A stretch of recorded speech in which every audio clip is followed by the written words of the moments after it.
All right. All right. Good afternoon, everyone. We will be continuing our fun with the Fourier transforms.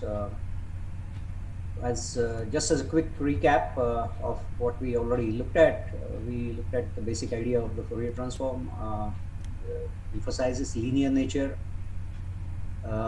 Also highlighted its uniqueness, where Everything good? sinusoids are used as a basis functions, which have the property of being mutually exclusive and collectively exhaustive set of basis functions.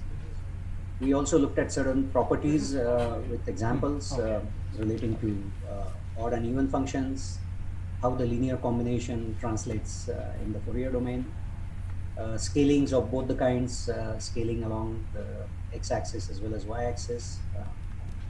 Then we also briefly touched upon correlation, convolution, modulation aspects and how that translates into the Fourier domain. We also noted that there is energy conservation in both the domains. Okay, it's not Spotlight? How that also What uh, happened? relates to the compactness of the description in any one of the domains and how Oh, that I see. improves the Okay, pin video. contrast. I did. Okay. All right. So this is just to refresh your memory. This is what we are looking at. We always have to remember that there's a conjugate variable relationship bounded by the or constrained by the uncertainty principle. So if a function has certain width or certain spread in one of the domains, uh, the the spread in the other domain cannot be narrower than inverse of the spread in one of the domains. And that's simply a statement of Heisenberg's uncertainty principle. Uh, we looked at several properties, and one of them I would like to highlight to begin with is a shift theorem, which means a shifted version of a given function will have a Fourier transform which is identical in magnitude, except an additional phase gradient, linear phase gradient will be acquired corresponding to the shift, which in this particular case is A, and that's what will appear here. So more the shift, steeper will be the phase gradient. And this is what will be relevant in the context of signals coming from say a certain direction at two observers. In a very general case, they will be arriving at slightly different times. They would have traveled different paths to get to the respective observers. And that is like at any given instant, if you compare the nodes, you will find one is getting a shifted version of what the other observer is receiving. And so when they compare the nodes, you will find that their Fourier transform amplitudes will be identical, but there will be an extra phase gradient. In fact, this phase gradient can be used to estimate the amount of shift that a particular version has had. All right, so this is the example I had flashed last time, and you will find this is the if it's shifted by x naught, you will find there is a additional term like this, which of course can be also expressed in terms of a complex quantity with cosine and sine having the argument of the exponent. All right, and this is how it will look if you were to plot the phase. Remember that positive delay amounts to a negative phase gradient, right? So it's a lag and that will be reflected in this additional phase gradient. And whenever we compare two things, we are always comparing projections of one another, which means the absolute phase of any one of them does not matter. We are always looking at the relative phase. Right. We looked at a few important functions. One of them was, of course, Gaussian, translating into another Gaussian in the Fourier domain, except in this example is not very illustrated very well, which is the width of this function and the width of similar function in the other domain are related by inverse relationship. So if this were to be squeezed to a narrow width, this function would expand. This is a function that we'll be using routinely, because any finite length of data can be thought of as infinite length of data multiplied by a window function over which the data are actually available. And so whenever that practical limitation comes into play, you will find that effectively what we are doing is the true Fourier transform of the infinite length of data is convolved by this is a window function. Multiplication in one domain will amount to convolution of the respective Fourier transforms. So whatever might be the true Fourier transform of some function which extends from -infinity to +infinity will now be smoothened by the sinc function in its Fourier domain. You can also see that the squaring here of sinc function in the next row, which gives you sinc square, can be thought of as multiplication of one sinc with itself.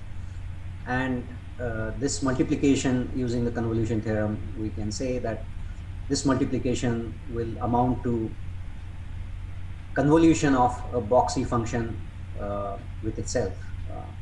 And that you can see the convolution will lead to a triangular shape. If you look at another function which we'll encounter very often is constancy of value in one domain, will give you what is called the zero frequency component, which is here. And as we said, the shift theorem comes into play here as well. So if you know this and know the shift theorem, you can actually work out from first principles what would be the Fourier transform of two delta functions, and that is basically given by this extra phase gradient with amplitude remaining constant, and that phase gradient term can be expanded into sine and cosine. Then based on if it's a single delta function, you will have this. If it's a pair of delta functions like you have, one of the terms will cancel depending on the sign of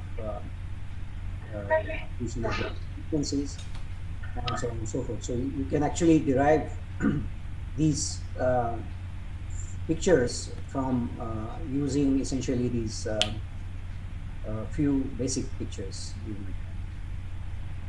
All right. We will keep looking at various versions of it and try to understand. Often we have situations where the edge effects, the sudden sharp drops will lead to ringing. As you can see, this is the equivalent of the Young double slit situation. This is the response you would have, where the envelope of this function is given by the Fourier transform of the of this window function, because this function itself can be thought of as two delta functions convolved with a boxy function. So if it's a convolution in this domain, it will be a multiplication in the other domain. Sorry, I should be looking at this. This is the modulus square of that. So you will find that the envelope of this will be, so it's a product of two functions here, one being the Fourier transform of this boxy function and the other one being the Fourier transform of these two delta functions. The two delta functions will lead to a cosinusoidal pattern which would be oscillating over the entire extent, whereas the boxy profile Fourier transform is a sinc function, and that's what will modulate it. You can also have another function which is which you can analyze by using the linearity aspect of it. So you can break this into various ways. Either you can say this is the pedestal on which this two boxes sit, or you can say these two boxes are there and then there is another box in between. Whichever way you approach it, you will get the same answer if you've done everything correctly. Often you will find that the Gaussian, which translates to another Gaussian in the Fourier domain, may not be definable from minus infinity to plus infinity in practice because of extent of data being limited. So it will amount to taking the Gaussian and multiplying it by this window function, which will leave a function like this. Now we want to know the Fourier transform of this. So since it's a multiplication here, you will find that's a convolution of Fourier transform of this with the Gaussian Fourier transform, and that's what will lead you to a function like that. You can continue this play and get variety of functions. Some of these functions we have looked at in other contexts as well. So this is important in the context of apertures, because we would like to reduce the contribution that might come from the ground beyond the place where the aperture, physical aperture stops. And so you would like to taper down the weightages towards the edges, and these are often usually encountered situations in practice. So you would like to know what the effect of this is. You would like to get a function which has got minimum ringing, and so you might even go for things where you have reduced the weightage of the aperture contribution pretty much by the time you reach the edge, in which case, of course, what you have done is reduce the effective aperture size. What the benefit for that is that you will get less ringing. But because you have narrowed down this range, narrowed down this span, you will also find that you have broadened this span. Suppose this is the aperture and this is the beam width, the directivity response, then you will find that you have now lost some in resolution. So people hit the compromise, sometimes live with some of the ringing, but try to gain higher resolution. These are many examples, and I will not have time to go through the details, but you encounter terms like convolution, cross correlation, autocorrelation, and these are examples of it, trying to do it discretely with shifts given at different discrete intervals, and one has computed the contributions and plotted it here. So this is how the results would look like. You can go through them in greater detail, and if you have any questions, we can always discuss those. So although the convolution is something that we encounter routinely, and something happens naturally in all our ways, paths of the signal, where we can say this is a system response. If I give it a poke, like an impulse, and then if that is a linear system, you will find that all any arbitrary input can be thought of as a combination of delta functions, finely spaced to represent the input well. And then for each one of them, I will have a response from the system, and I will have superposition of such responses that I will combine to view them in a combination to know what the output will be. So using this Good, you reminded me. He said me that understanding, which is inspired by physical devices, you can actually describe convolution It's in as the same folder right now, but a I'll mention the superposition extension. of responses of the system which are scaled by the input uh, and shifted by the timing of the input, uh, where the response is described by an impulse response. So understanding convolution this way will actually help you in visualizing things much better than what appears to be a very convoluted way of describing convolution in literature, is to take one function, flip the other function, and then shift it, and then slide it over, then multiply, and then integrate, and so on.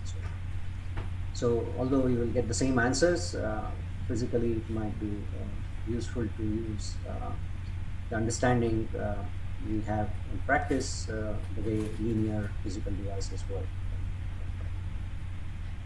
So this is what I've already described. I'm not going to repeat that. You can go through these. I will make available some of these to you. This is just a practical example of how an impulse response of a filter might look like in practice.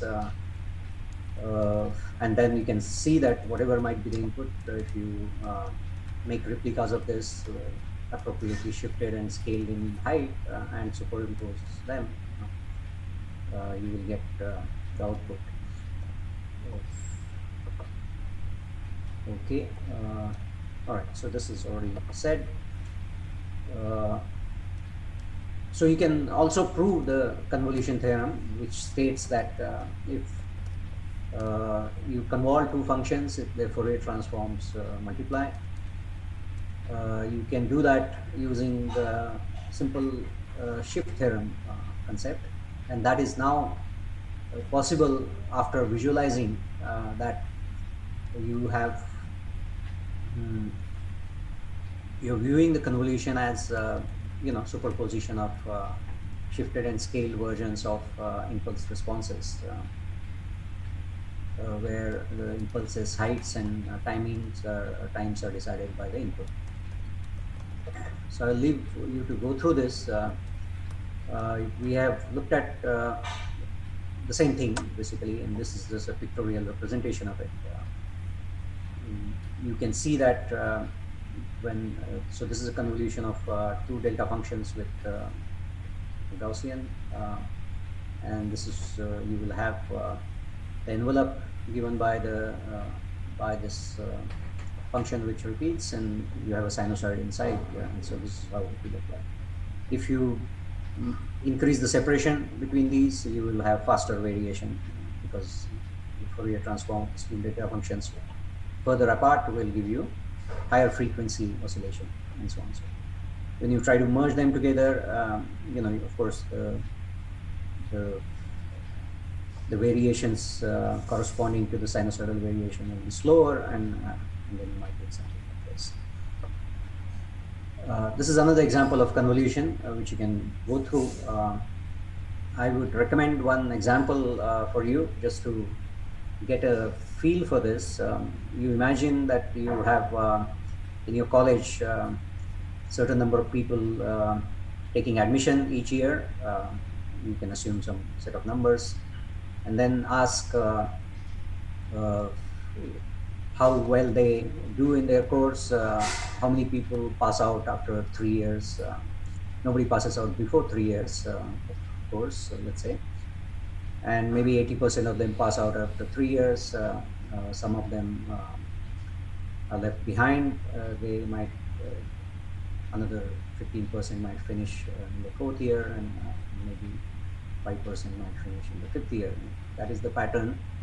You can ask what are the number of people passing out in subsequent years, and you will find what you're doing is a convolution of the pattern of the stay with the admission number, which might be different in different years, and that will dictate how many people are passing out each year. And you will find that at any given year, people passing out will be decided by the entire history of their admission, and the probability of them passing out in after a different amount of stay. And that's a very simple example of convolution. What remains constant there is the year of passing. So you are probing a year of passing, and that should be such that it should be a sum of when they were admitted and how long they took to pass out. Okay, and so that's one of the things to highlight in convolution, that we are probing the result at a given instant or at certain value of the along whatever parameter space we are asking this question at, and that has contribution from all other from all earlier instances of things, but such a way that the combination of the parameter along x-axis for the two contributing processes is the sum is kept constant. Whereas in correlation, you will find in the correlation function, you will be asking the question about the difference in these parameter values. At this difference of the parameter value, what is the level of similarity? Although the equations might look very similar for the correlation and convolution, they are entirely different processes. Okay, this is an example of continuing with where if you have a series of delta functions, you will find that I think these are two examples, so let me not mix them sideways. So you have this series of delta function going from minus infinity to plus infinity, something that you will encounter in the context of pulsars, and then you have some limited data, so which leaves you only with a few of these delta functions. And you know that at each one of these locations where the pulse is supposed to occur, you have actual pulse which might have certain shape.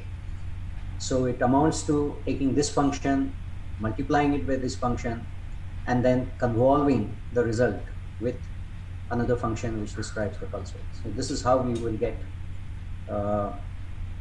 the pulse train over a limited extent. Now let's look at the Fourier domain description of it.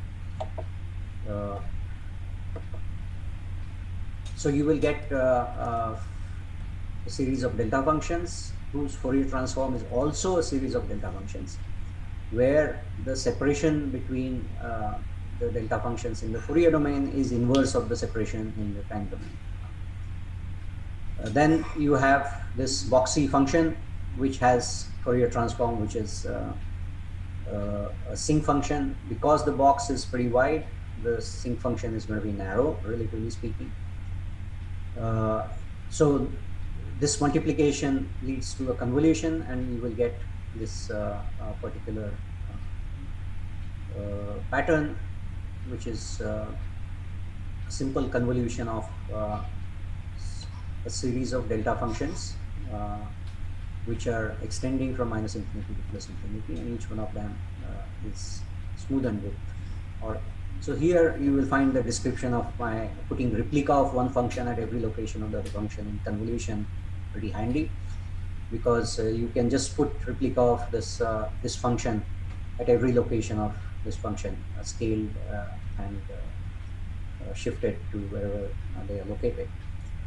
And then convolution with this narrow function, which is might be describing the pulse shape with the finite pulse width, will now we are going to convolve this here, and that means Fourier transform of this will multiply the Fourier transform of things so far, and so this is the Fourier transform you get.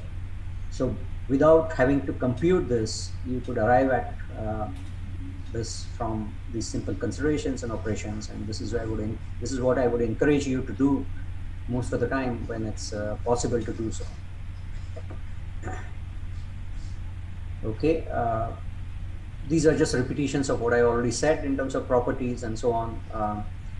And the most important thing that we're going to encounter in the interferometry is the we will be looking at cross spectra descriptions, which are nothing but Fourier transform of the cross correlation function, which means we are trying to see similarity between two sequences, and we will attempt to do that not by just brute force comparing them at instant to instant without any shift, because there might be some shift which we might have not accounted for, or in other words, it might have information about the direction of the source, and which we do not want to miss. So we will be doing that, and essentially it amounts to computing Fourier transform of one sequence and Fourier transform of the other sequence, probably observed by another observer, and multiplying one by the complex conjugate of the other. And this will give you this level of similarity the two signals have, and any indication of delays, relative delays they might have through the phase gradient that might come about when you do this.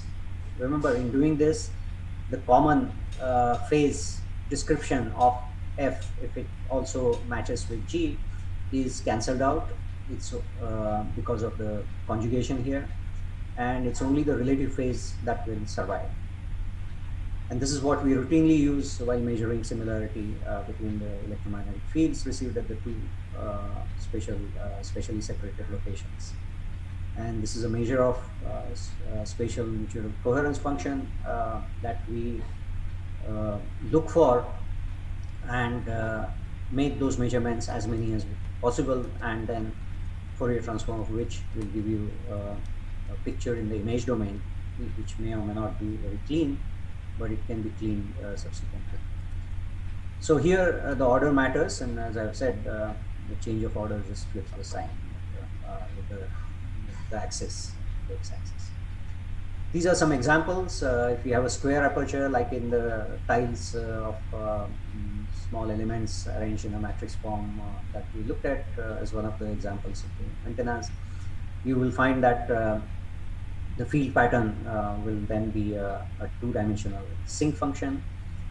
The power pattern will be a 2D sinc square, and if you go and ask what is the Fourier transform of that, it's a self-convolution or a self-correlation. So a boxy function, 2D boxy function, when autocorrelated, will give you a pyramidal function. All right. So correlation is a tool to, correlations don't happen by themselves, convolutions happen by themselves. Correlations you need to compute explicitly, and if you want correlations to happen by nature, you arrange for a convolution that happens by nature in such a way that it effectively amounts to correlation. That's an aspect that will come to later, but in general, correlation aspects you must have encountered in seeing similarity by just making a scatter diagram of one measurement or one parameter against the other parameter in a 2D plot, and you will find that they might show some relation with each other, and this is a standard thing which is also known as linear regression. You might try to fit a line trend to it, and so on and so forth. But it's formally computed, cross correlation coefficient is formally computed by taking a function, subtracting the mean from it, and that is done similarly for the second function, which might have a shifted version of it. You might want to see the similarity with one function shifted with respect to the other, and it's often normalized by the geometric mean of the variances in the two processes. The variances are naturally computed after subtracting the mean. So some trivial contribution that might come from the pedestal on which the functions are sitting is removed promptly before seeing the similarity, because you're interested in seeing similarity in the pattern and not in some physical values themselves, which might simply be a shifted version of each other. Okay. and this is what I said in terms of you many times use filtering operation where convolution is a natural process. You can design a filter for picking up certain pattern by designing a device which knows how to convolve and give the device a characteristics which is conjugate of the process, the pattern that you want to detect. And so in the process of convolution, you will effectively get autocorrelation for form. And this is the principle of mesh filtering. I talked about it in different contexts earlier. You can go through the literature and see how to do that. Even when we look at pulsar signal and search for periodic signature, we are doing mesh filtering, even if we don't state it in that particular way. So any pattern matching and recognition is best done by having the conjugate criteria, and I gave you the example of lock and key earlier. We already discussed this coherence and correlation in the context, so I'm going to skip over it. Let's see. I think this will require me to go to the next 3. How much time do I have? What's the time? Probably about 10 or 15 minutes more. Okay.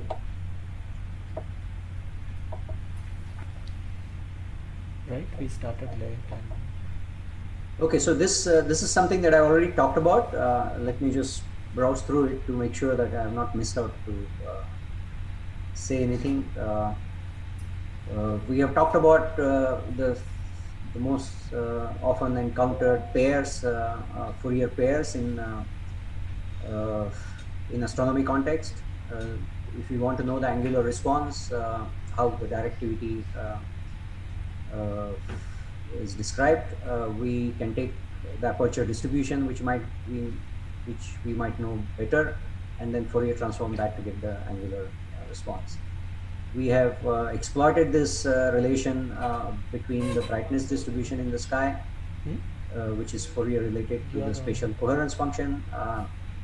This is what allows us to do the synthesis imaging with small telescopes by making measurements, pairwise measurements of in the interferometric mode, collecting large number of such measurements and putting them together to get the brightness distribution.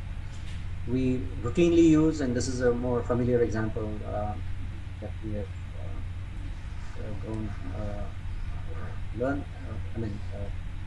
we have learned that as we grew right from the beginning. The temporal description is related to the spectral description through a Fourier domain. So the spectral response, how much detail we can see in the spectrum is decided by the time window we use. If we use longer length of data, we can define the spectral detail to a finer level, and vice versa. Okay, I'm not going to go through this again because we have already talked about it. The only thing is I would say give you examples of or distinguish between mutual coherence and internal coherence. Mutual coherence is basically a measure of how similar two things are, and here internal coherence is how the given process is coherent in itself. And examples of that, which is internal coherence, can be simply treated as a measure of compactness in phase space. And what are the phase space here? The 3 momentum coordinates, 3 spatial coordinates in principle. And in that, very ready examples can be noted. One of them is a point source in the sky where the momentum is very confined. Photons have same momentum for a given frequency. So in terms of direction, it's a confined thing. And of course, through Fourier relation and conjugate relation with spatial coherence. You know that a point source will have, because of the compactness in one domain, the Fourier transform of it will be very well spread, which what it means is the coherence function is very broad. And for a point source, it's really constant everywhere, except based on the direction of the point source with respect to the reference, you might have a phase gradient. So the pairwise measurements that one will do, one will see very good similarity between the signals received from a point source, except they might be shifted in phase. Similar thing can be done, viewed for a spectral line feature, which might be narrow, and you will find its coherence scale is pretty wide in time domain, which is the inverse of the spectral domain. Similarly, unresolved temporal feature, that means a spike in time, will have a very broad spectrum and will have coherence over the contribution across the spectral axis. Also, of course, spatial coherence at only zero spacing is another example of the compactness.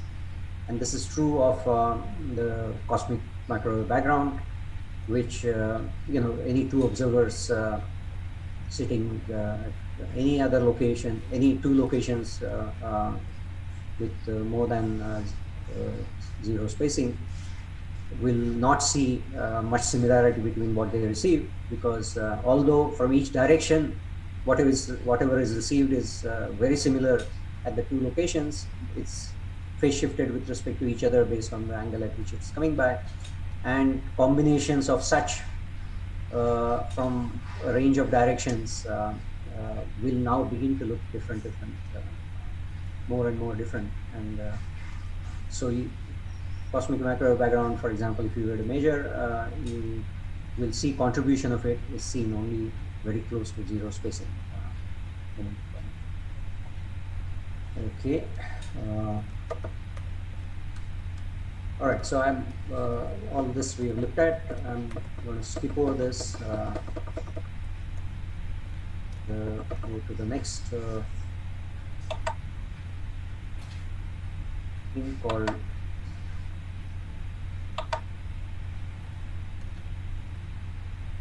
how to do these things in practice, right?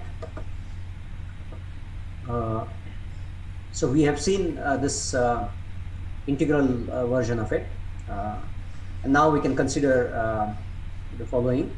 We have practical limits of the length of the data or whatever pattern that we have. So either you can consider limits from 0 to x max or plus minus x max by 2, and then you can say I discretize the information at regular intervals small enough to capture all the fine details, and if that interval is delta x, then I can represent the x in discrete form as some integer times delta x. So you can get a sequence of n numbers essentially from a pattern that you have at hand, which is always over a finite width in principle. So we know that the simple windowing in one domain is convolution by a sinc function in the Fourier domain, and discretization in one domain leads to periodic boundary condition in the other domain. What we have seen is set of delta functions in one domain translates into set of delta functions in the other domain, in which we will see here. So this is first illustrating what the process we are doing of discretization. So we take samples at regular intervals. So this is like taking the function, multiplying it by a Coombe function, and this is the function that we have at hand, which is given by these arrows. So several things have happened here. You will find that you have, in the process of sampling, you will find that you have created in the Fourier domain similar Coombe function. If the Coombe function is in the time domain is coarsely spaced, has coarsely spaced teeth, you will find the teeth in the other domain are closer. If you do sampling more finely, you will find that these teeth are farther apart.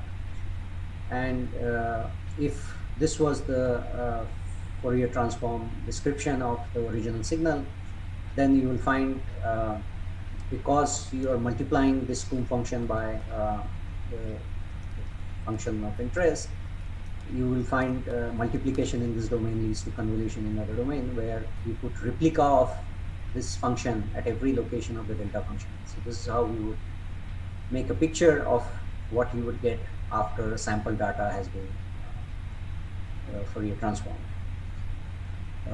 In doing so, you can see that there is an overlap because of the finite separation between them, and there is a width associated with this transform.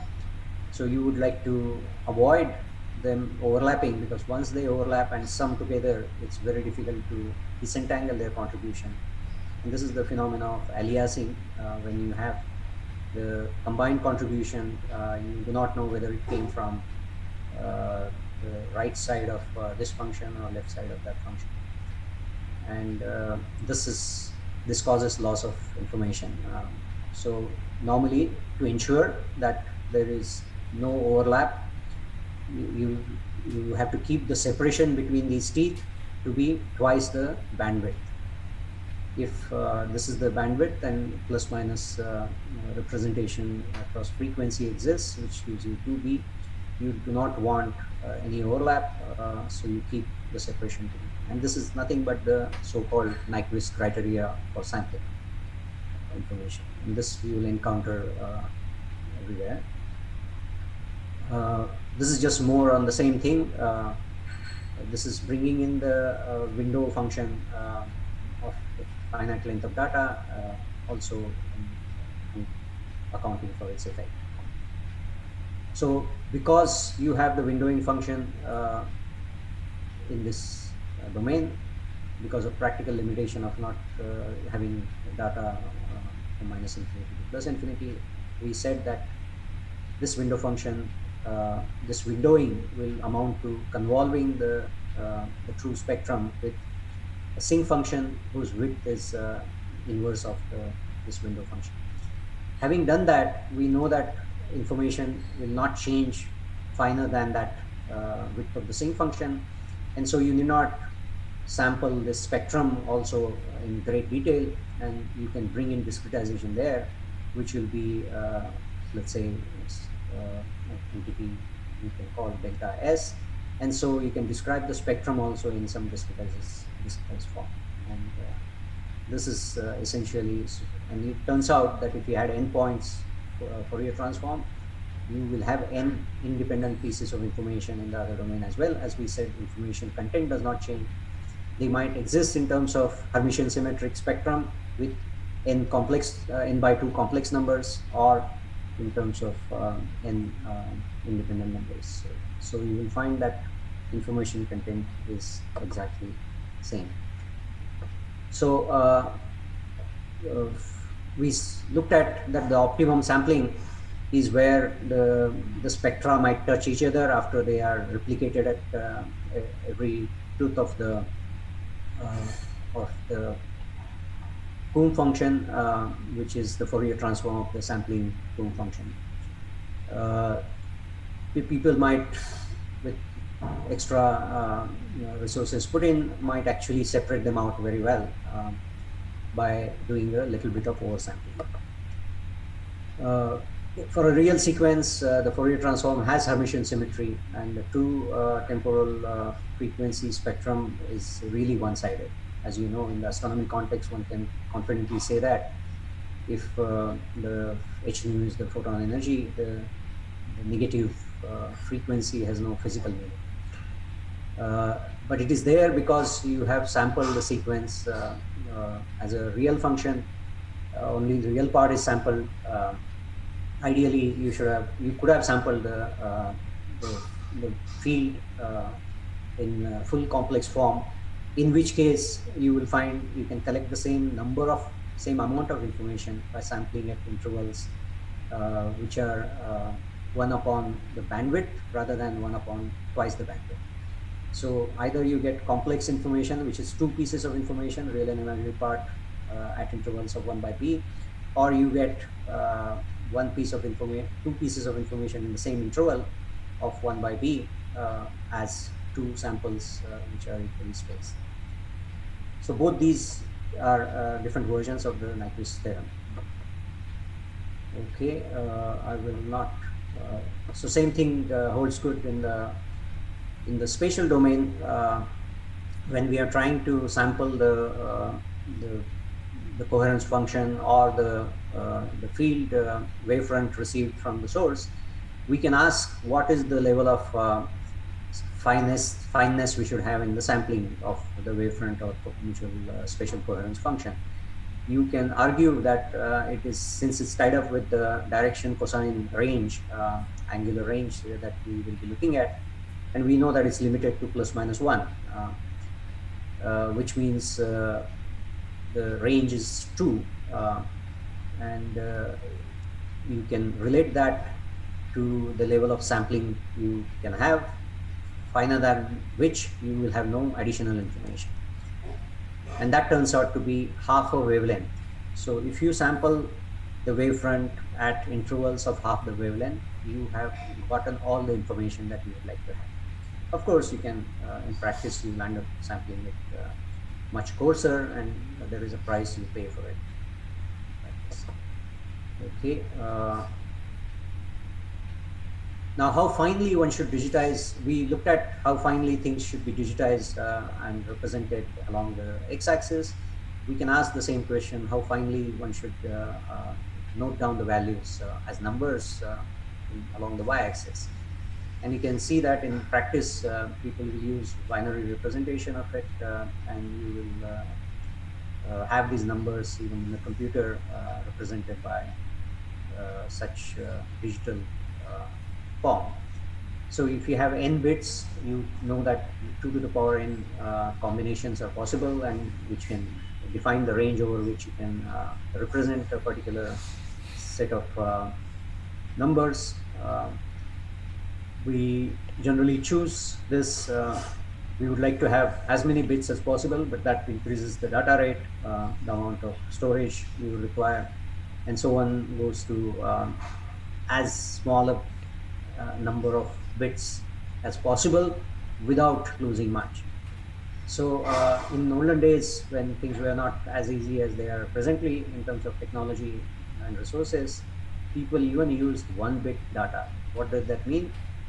If you have a randomly varying signal which goes plus minus on either side of 0, people noted down only the sign of it or phase of it, and assigned, if you assign values plus 1 and minus 1, this is one of the exercises Ruta described to you. I encourage you to do that because you will be amazed to see that even with all the amplitude information thrown away and retaining only the phase information, you can still well obtain the description in the spectral domain. Of course, there's a price to be paid, and that will be seen in the efficiency that we might calculate as a ratio of expected RMS variation divided by the observed RMS variation. So, but on the other hand, if you keep the phase information and throw away the, if you keep the phase information and throw away the amplitude information, this is what I'm encouraging you to do. But for comparison, you can do the reverse as well. You can retain only the amplitude information and throw away the phase information. You will find that it spoils the information completely. And you can think about the reasons for that. These are some examples of pulse train and how things would appear, how the pulse shape, different pulse shapes might lead to different spectra. And this is what you would be looking at routinely if you were to be doing some pulsar analysis.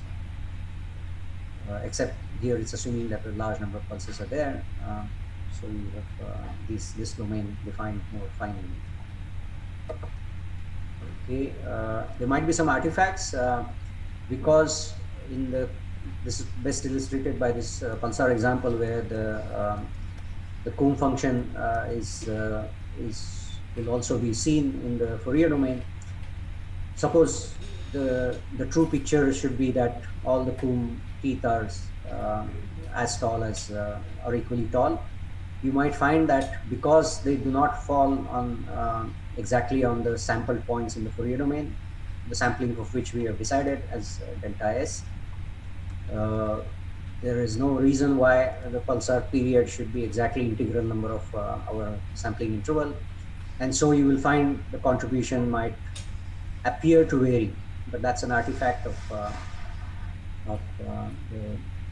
the discreteness. And if you were to actually oversample this, go to much more finer details, you might find the true height is actually equal. I will not say anything further except to say that in many times you would require interpolations to be done. When you have values at two locations, you want to know what the value in between was. And if there is any Fourier analysis already taking place in the picture that you obtained, you can go to its Fourier domain, add a large number of zeros, and then Fourier transform. All that you're doing is expanding the extent of the sequence you're Fourier transforming, which will give you finer and finer intervals at which you will know the Fourier transform. And you have then effectively done interpolation, and this because of the windowing that one already has for the data before it was padded with zeros on either side, you will find that it will amount to a sync interpolation. So I will not go through any further details. There is a fast Fourier transform which uses n log n operations, whereas the brute force computation of the Fourier contribution would have taken n square operations. So that's something that you will routinely be using without knowing what Fourier transform routine your software provides. And it has what basically FFT does is avoids redundant computations, and if a particular computation was to be done in computation of other Fourier component, it does that together first and then uses that result for both of them. Okay, I encourage you to write your own Fourier transform code at least once in your life, so you get a feel, and then you can use the most efficient Fourier transform routine that might be available. So thank you, and this is something that Prakash has already told you about. There is a 1 second worth of weather data which might give you a feel of how these things actually apply. Thank you.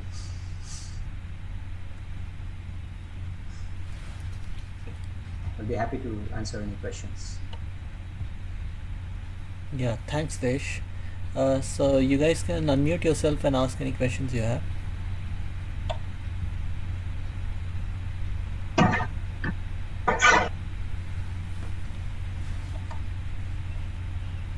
Sir, so I had a question related to convolution. Yeah.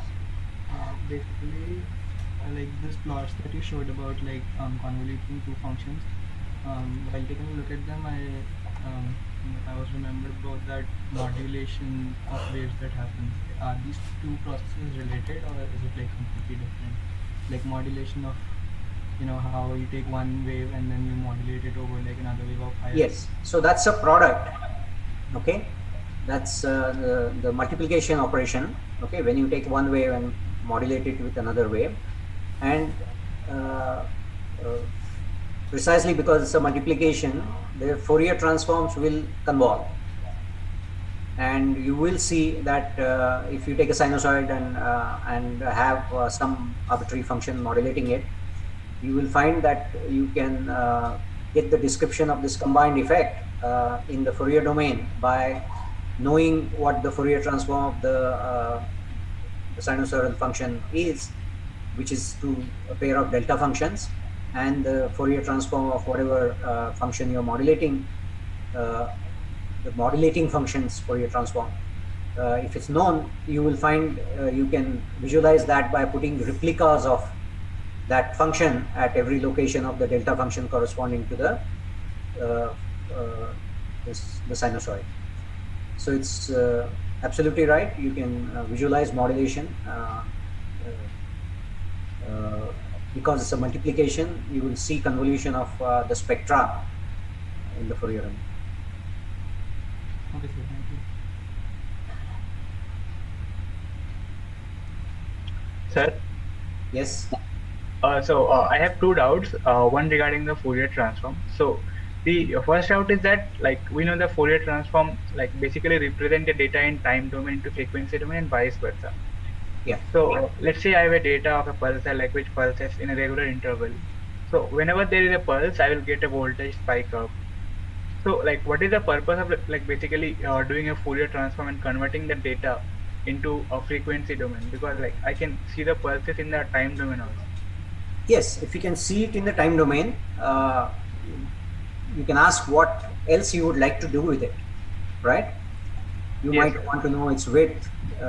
You might want to average them synchronously to get an average pulse profile and so on. All those operations are done, and you don't really need to go to the Fourier domain. Okay. So one of the things I actually haven't said is there are uses and abuses of Fourier transforms, right? There is no need to take a Fourier transform compulsively unless you need it. The reason why you might use Fourier transforms or description in the other domain, because it might give you more elegant description, more compact description. It might state the same phenomena in fewer words, and that advantage you might want to get. But it's not necessary that that is necessarily available in the other domain. It might already be available in the domain in which you are looking at, in which case there is no compulsion to go to Fourier domain. So if you can do things already, you can just look at the domain in which you are presently, if that happens to be the optimal domain. But just to give you, since you are talking of the pulses, if you were to take this sequence and want to get an average profile, you could also get it by Fourier transforming it and just putting the harmonics together next to each other, harmonic contribution, and leaving the gaps out, and then Fourier transforming back, you will get your average profile. So there are lots of tricks you can play and use the transformed version or picture in the other domain to your advantage. Okay, sir. So if I have a It's also data going to in be taller. It's also going to be taller contribution in the Fourier domain, because remember that large number of pulses will have the energy sort of distributed over time. All that gets concentrated in the harmonics, which are limited in number in the Fourier domain, and so you will find the contrast is actually taller, and that's why when people search for pulsars, they use the Fourier domain description and take the contributions at different harmonics and average and sum those together to really make the pulsar discoveries. Okay, sir. And another doubt is regarding the convolution.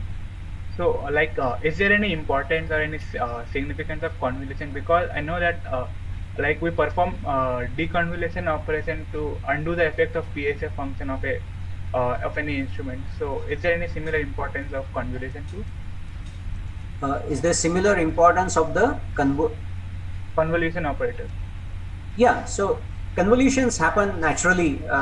As I said, just a practical thing of having finite size data, right? It's already making a convolution happen, right, in the Fourier domain. Almost all the filtering operations are convolutions. Okay? All linear filterings are to be described as convolutions. The nice thing about convolution is the order does not matter, because in the Fourier domain it amounts to multiplication. It doesn't matter in what order you multiply several things. And so this gives you the flexibility of considering this effect first and then that effect later, based on your convenience of visualization and so on. But yes, convolutions actually happen more naturally. It's the deconvolution that takes effort. Okay, sir. Thank you, sir.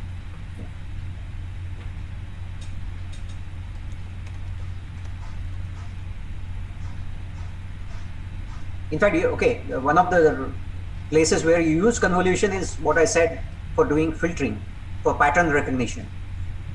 All pattern recognitions actually use convolution. Okay, they actually want to correlate, but they do convolution by using a function which is the complex conjugate of the function you want to match. So that's the lock and key analogy that I did. Okay, sir. Thank you. Generally, they use eigenvectors and eigenvalues to. It's the same thing in principle. If you look at it deeper, Yeah. there is absolutely no difference. What we are doing here is a projection of one on the other, right?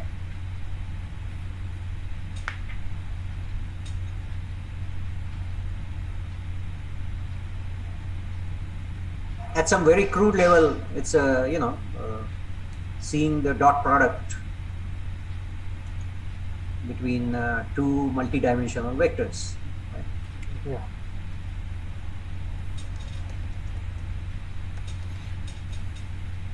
That is to see the similarity.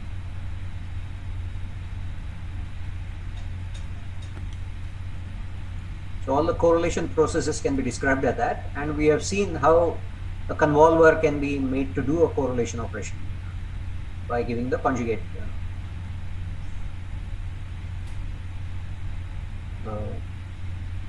characteristics. Okay. I wanted to ask, why do we get these negative values in voltage data? Is it related to phase lag or something? No, these are just representations of the field value, okay, real part of it. So they will go plus minus. They're zero mean processes. Okay. For example, if the phase shift is pi, won't you get a negative value? Right. It's a very obvious example, Yeah. right? Right.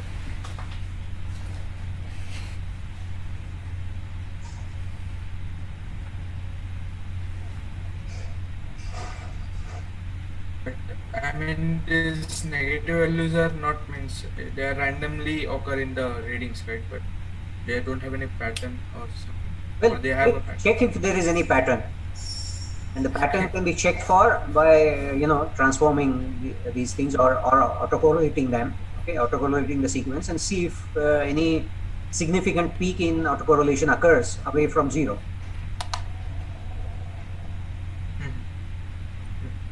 This is how people actually make out whether there's something is repeating or not, right?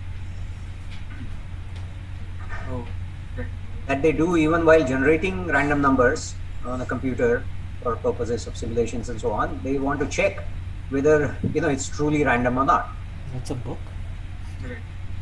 What book is that? And the easy check for that is to take the autocorrelation function, okay, over long stretches of shifts, and see if there is anything significant produced. So some pseudo-random sequences actually might have this, something that might repeat after some time. But the fortunate thing about sky signal is, except the modulating signal which might repeat, like the pulsar case, it's impossible to get any repetition. So all modulating functions might repeat, but what is getting modulated, that random process, is unique each time. So I many times recommend people using sky signal, as long as it's not corrupted by interference and so on, as a random number generator.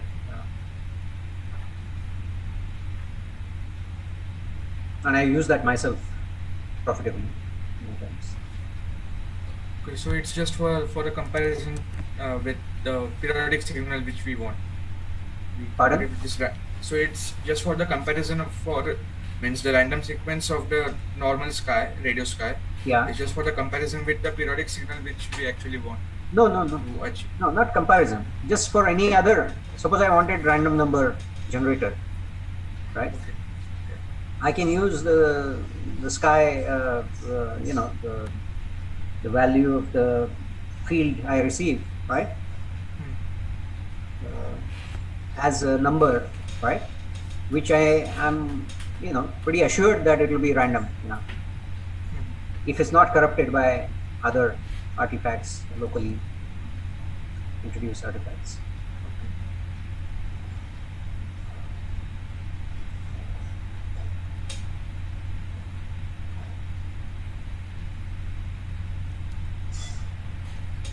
In fact, you will be checking for the Gaussianity of the signal in terms of its distribution at least. You can also check, so there is something about every process. There is a statistical description, and then there is a spectral description, and that tells you how different numbers coming in a sequence are related to each other, if the sequence is important, and that is checked by you know, the correlation aspects, and that will define the spectral content and so on. Whereas if I give you some set of numbers, you will get the same statistics regardless of how they are arranged. Whereas if they are arranged in a certain way, you will have certain spectral description which will be destroyed if they are arranged in another way. Yeah, like so if we have like two radio telescopes pointing in the same direction and we get the voltage readings from both the telescopes, and but the arrangement of the voltage data or the negative sequence, like the sign of it for the two telescopes is different, then either we can say the sensitivities are different or there is something else we can conclude from. No. What is different in the two cases? They ideally, if the sky was having only one source, one point source, and there was ideal receiver introducing no additional noise, you will see identical signal in the two, including all the ups and downs and so on. They might differ by some scale factor which is easy to estimate and correct for. And there might be some geometric delay which you will be correcting for before comparing the sequences anyway.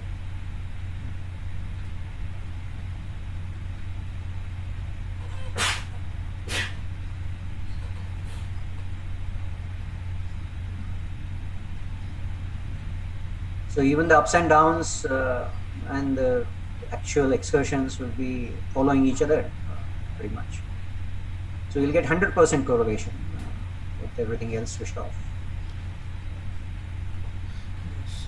This might be this will be useful in these arrays or interferometers where we also have Useful. geometrical delays. This is the principle of arrays. This is the principle of arrays, right? That you get, or the other way is when you correct for all the effects associated with the wavefront arrival and so on, you are adding in phase the information coming from a chosen direction. Right. And so that will add coherently, while the rest may not add as coherently as the key direction information. And this is how you maximize your response in that direction. Yeah.